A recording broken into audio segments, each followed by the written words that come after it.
Stand up right now, lift one foot off the ground, close your eyes, and count to 10. If you wobbled, grabbed something, or put your foot down before you hit 10 seconds, do not brush that off as clumsiness. Do not blame your old shoes or your tired morning legs. What just happened is not a balance problem. It is a body-wide warning signal, and today we are going to tell you exactly what it means, because it has everything to do with your heart, your arteries, and a silent danger that millions of people are unknowingly creating inside their own bodies every single morning when they reach for their daily vitamins. Here is what is shocking. The people most at risk are not the ones who ignore their health. They are the ones who think they are doing everything right. They exercise, they watch their diet, they take their supplements, calcium, vitamin D, vitamin E, because every magazine, every wellness influencer, and every pharmacy aisle has told them to. These are the careful ones, the ones who actually care. And yet, research now shows that this exact group, the health-conscious supplement takers, may be quietly calcifying their arteries, stiffening the very vessels that carry blood to their brain, their heart, and every muscle in their legs. That instability you felt when you lifted your foot, that wobble, it is one of the earliest physical signs your body gives you before something far more serious happens. A landmark study tracking more than 2,600 adults over a decade found that people who could not balance on one leg for just 10 seconds had an 84% higher risk of death from all causes within the next 10 years. 84%. And the connection to your supplement cabinet is something almost nobody is talking about. That ends today. To understand why, you need to understand something called the calcium paradox. And it begins not with your bones, but with your blood. Most people have been taught that calcium is the building block of strong bones and a healthy body. That is true. But what nobody explains is that there is a massive difference between the calcium your body gets from food and the calcium it gets from a pill. When you eat calcium-rich foods, sardines, leafy greens, kefir, cheese, your digestive system absorbs that calcium slowly, in small measured amounts, and your body knows exactly what to do with it. Send it to your bones and teeth, use it for muscle contractions, and balance it carefully in the blood. The system is gradual, controlled, and intelligent. But when you swallow a 500 or 1,000 milligram calcium supplement in one go, something very different happens. Your blood calcium level spikes, suddenly and sharply, in a way that food never produces. Your body was not designed for this kind of surge. And when calcium floods the bloodstream at levels it was not expecting, it does not always reach the bones. Instead, some of it gets deposited somewhere else, somewhere it should never be. It starts lining the walls of your arteries. This process is called arterial calcification, and it is exactly what it sounds like. Your arteries, which should be flexible, elastic, and smooth, slowly become rigid and hardened, like pipes that have developed a layer of mineral scale inside them. A Johns Hopkins University study followed more than 2,700 people over 10 years and found that those who took calcium supplements had a 22% higher risk of developing arterial plaque compared to those who got their calcium entirely from food. 22%. And the damage was not just cosmetic. Hardened arteries cannot respond to changes in blood pressure. They cannot flex and absorb the force of each heartbeat. Blood flow to the brain slows. Blood flow to the legs slows. And suddenly, your proprioception, your body's unconscious ability to sense its own position and balance, starts to fail. Because balance is not just about your inner ear. It is about oxygen and blood reaching the tiny sensors in your joints, muscles, and brain in real time. When your arteries are stiff, that signal degrades. That is the wobble you felt. That is your body speaking. But calcium does not act alone. This is where the story gets more complicated, and more important, because the real problem is not calcium by itself. The real problem is what happens when calcium is floating in the blood without the right cofactors to guide it. Think of calcium like a lost delivery truck carrying packages to your bones. Without a GPS, that truck is just driving around dropping packages wherever it ends up. The GPS for calcium is a vitamin called vitamin K2. Specifically, a form of K2 called MK7. Vitamin K2 activates a protein called osteocalcin, which acts as a biological signal that tells calcium to go to your bones and stay away from your artery walls. Without K2, calcium has no direction. It wanders. And it deposits in the worst possible places. Most calcium supplements do not contain K2. Most people taking calcium are not eating enough K2 from food sources like fermented natto, aged cheeses, or grass-fed animal products. So there is this daily, invisible process happening in the bodies of well-meaning supplement takers. Calcium going in, no K2 to guide it, arteries quietly collecting mineral deposits year after year. And there is another partner in this story, vitamin D. Vitamin D helps your body absorb calcium from the gut. Which means if you take vitamin D to improve absorption, but you still do not have K2 to direct that calcium, you are essentially amplifying the problem. You are absorbing more calcium, and still sending it nowhere safe. Then there is vitamin E, and this one surprised even cardiologists.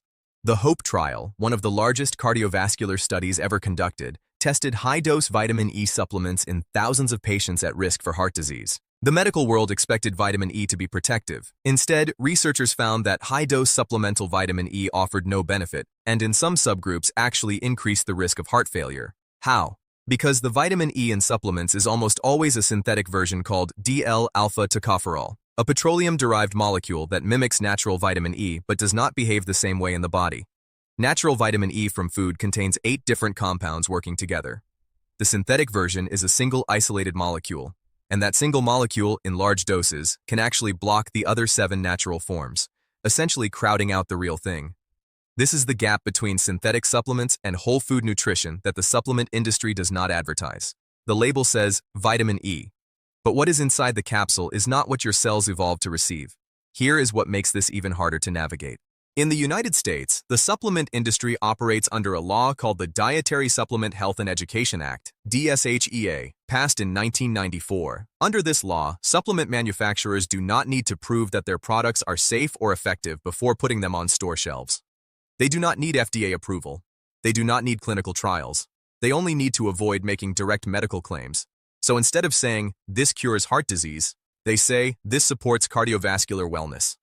The burden of proof is reversed. The government must prove a supplement is harmful before it can be removed from sale, not the other way around. This means that the supplement you are buying, the one with the heart on the label and the doctor's photo on the back, has never been tested in the way a drug is tested. It has never been through a randomized controlled trial specific to your age, your health condition, or your current medications. This is not a conspiracy.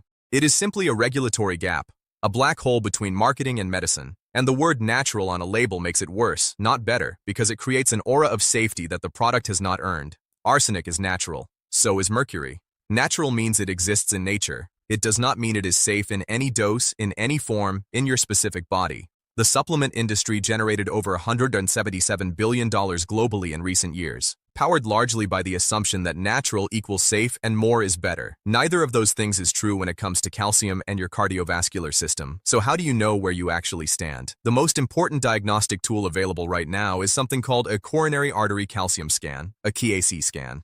It is a low-dose CT scan that takes about 10 minutes, requires no injections or dye, and produces an actual score, called your Agatston score, that measures exactly how much calcium plaque has already accumulated in your coronary arteries. A score of 0 means no detectable calcification. A score above 400 means significant disease that requires immediate medical attention. This test is not standard in most routine checkups. You often have to ask for it specifically. But for anyone over 40 who has been taking calcium or vitamin D supplements for years, this scan can be genuinely life-changing information. Beyond the CAC scan, there are specific blood markers that tell you how your calcium metabolism is currently functioning. Serum albumin tells you whether your calcium is being transported properly, because calcium binds to albumin in the blood, and low albumin can make calcium readings appear normal when they are not. Serum magnesium is equally critical because magnesium is the mineral that keeps calcium in solution in the blood. Without sufficient magnesium, calcium is more likely to crystallize and deposit in soft tissues and arteries. Red blood cell magnesium is a more accurate measure than standard serum magnesium and worth requesting specifically.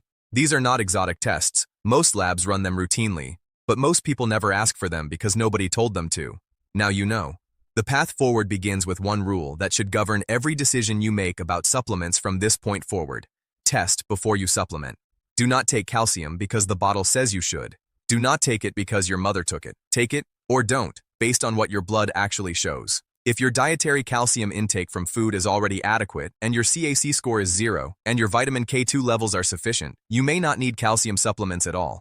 And if you have already been taking them for years, the most important thing you can add to your protocol right now is vitamin K2 in the MK7 form, the most bioavailable, longest-lasting form, at a dose between 100 and 200 micrograms daily. MK7 activates the proteins that redirect calcium away from arteries and back toward your bones. It will not reverse calcification overnight, but research shows it can slow the progression and, in early stages, begin to shift the balance. For your calcium itself, the food-first protocol is straightforward. Sardines with bones provide more bioavailable calcium per serving than almost any supplement, along with omega-3s that actively reduce arterial inflammation. Kefir delivers calcium, alongside beneficial bacteria that improve gut absorption and reduce systemic inflammation. Leafy greens, particularly kale, bok choy, and broccoli, provide calcium in a form the body absorbs slowly and uses efficiently, along with natural vitamin K1, which converts partially to K2 in the gut. These are not superfoods. They are just real foods, the kind of foods human cardiovascular systems evolved alongside. And they come packaged with the exact cofactors that make their nutrients behave correctly inside your body.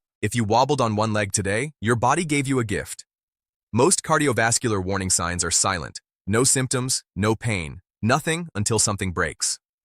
But this test, this simple 10-second balance challenge, is something your nervous system and vascular system perform every moment of every day without you noticing. When it starts to slip, when the wobble begins, it means the system that depends on clean, flexible, well-perfused blood vessels is starting to struggle. Do not treat that with better shoes. Treat it with better information. Get the scan. Check the blood markers. Rethink the supplement cabinet.